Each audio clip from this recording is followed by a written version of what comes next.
Hello, my name is Jocelyn. This is my art history presentation. And for this presentation, I'll be doing Lao Khan and his sons. So, first, the introduction, which is how the different eras saw this artwork. With this presentation, I want to be able to tell the audience the impact this work had on art and also history behind it. So, before I start, I will be going over the overview of what I'll be discussing in this presentation, which is the artwork itself, the iconography, some of the history behind this sculpture, some comparisons to another work of art, and some of the impact this sculpture had both in art and history itself. And lastly will be the conclusion. So first I'll be going over the iconography. This sculpture shows the final moments of the Trojan priest, which is Lao Khan, and his two sons, which are beside him. Now, this was made in the Hellenistic period, and it shows the human agony and struggle. Now, the three figures shown are being surrounded by serpents, and they are clearly in despair. Now, some of the story behind it is that these serpents were sent as a punishment. But why was he being punished? So the story says that Lao Khan, as a priest, tried to warn his citizens that they were going to be attacked and to not let in the wood horse that was sent to them. So, as a way to silence him, the gods sent serpents as a way to silence him and prevent him from warning his citizens of this attack. Now, in the sculpture, we see that Lao Khan is supporting himself against what it seems to be an altar. And this also can be seen as a sacrifice, that Lao Khan is a sacrifice, along with his sons.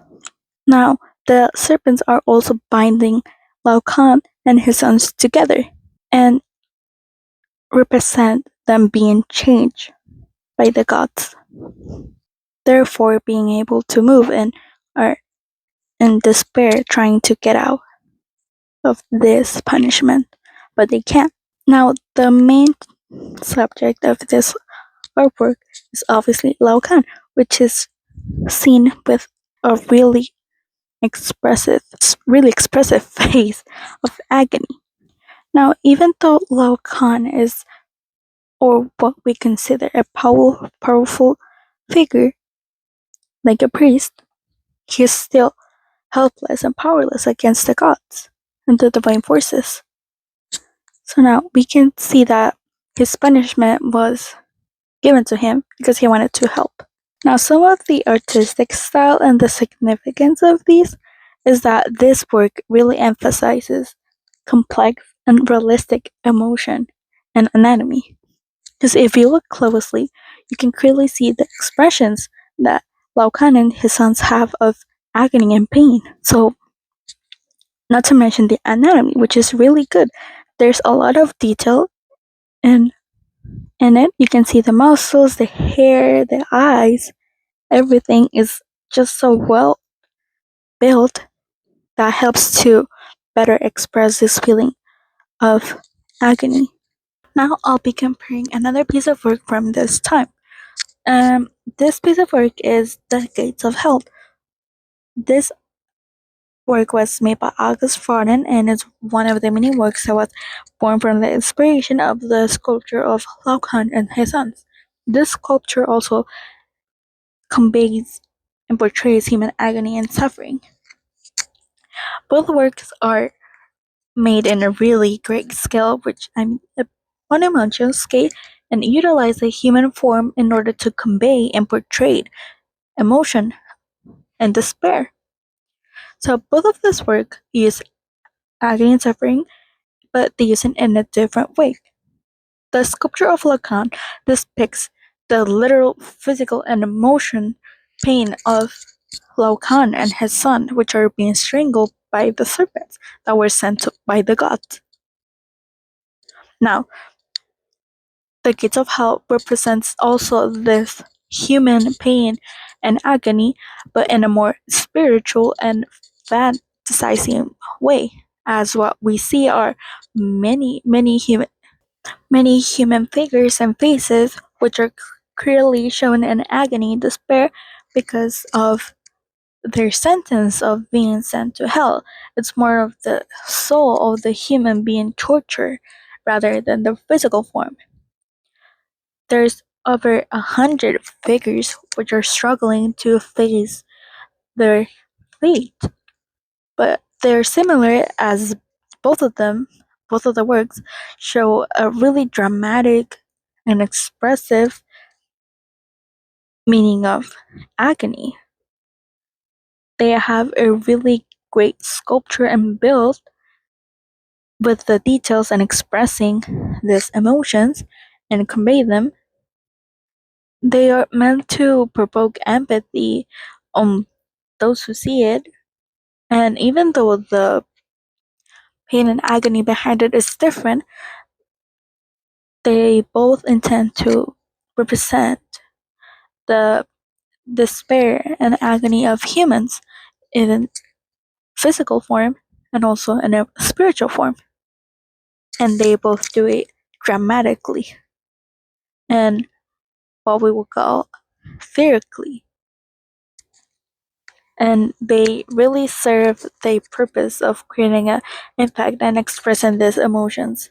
What were some of the impacts that this sculpture had on art is that it had a great impact on the Renaissance, or some of the Renaissance artists, one of them being Michelangelo. It was also caused a great impact due to the way of expressing emotions, and it helped to define the Hellenistic art. It helped to expand anatomy studies, human emotions and expression, and also helped to tell a part of history. And it helped to better emphasize the human figure and also helped to emphasize human emotions. We can see that the muscles and the expressions are very realistic and have a really careful detail in them, which help to better convey these feelings. Now, for foundations of art, we can see that it help set the aesthetic of high drama, realism, and also intense emotions. It also helped to set the example of Hellenistic art. And this work also had a great impact on history and philosophy as was used as a way to express and tell the history on how the Hellenistic art portrayed pain and agony. This work has been one of the most debated pieces of artwork in history. It sparked significant aesthetics discussions. Now, how the other eras saw this piece of artwork.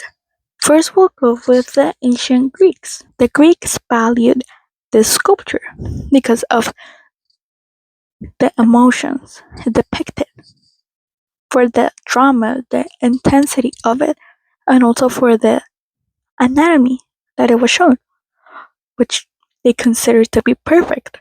Now we'll go to the Renaissance. This work was rediscovered again in Rome, and it became a sensation. And now the conclusion. This work had a major impact in art history and helped to set some of the foundations of art with its complex work of art and also the details that were put in the human figure that helped to expand the anatomy and expressions of how to convey that in a piece of work and also inspire many of the artists at that time and help to create even more pieces of artwork using this aesthetic and this type of um, technique. So it did not only help to set the Hellenistic style and to improve more the artwork, it also helped to tell a part of history. These were the references I used, and that will be all. Thank you.